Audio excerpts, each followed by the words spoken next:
બા આજથી તમારે અલગ બેહીને જમવાનું છે, અમારી હારે બેહીને નથી જમવાનું. આ હું બોલ છો તું? બસ જે સાંભળ્યું ઈ. હવે બા આપડી હારે જમવા નહીં બેહે. પણ હું કામ? કારણ તો કે. દરરોજ જમતી વખતે દાળ ઢોળે છે ને કાં તો શાક ઢોળે છે. મારે આખું રસોડું સાફ કરવું પડે છે.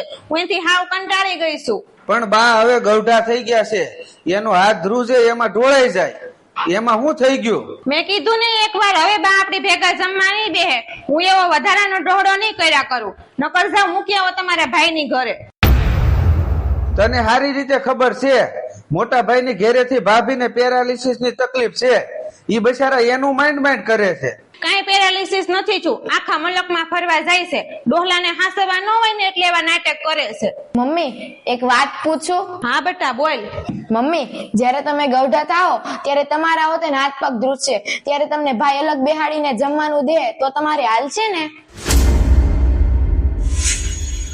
બા મને માફ કરી દો, મારી બહુ મોટી ભૂલ થઈ ગઈ. હું ભૂલી ગઈ હતી કે હું પણ એક દિવસ તમારી જગ્યાએ આવીશ. બટા સોરું કસોરું થાય પણ માવતર કમાવતર ન થાય. ભૂલ તો બધાયથી થાય પણ ભૂલને સુધારી લેવી ને ઈ જ મોટો ગુણ છે.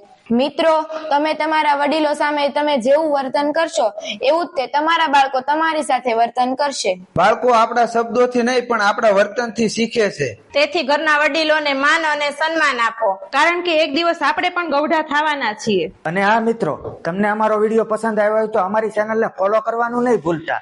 અને હા, એક લાઈક અને શેર તો જરૂરથી કરજો.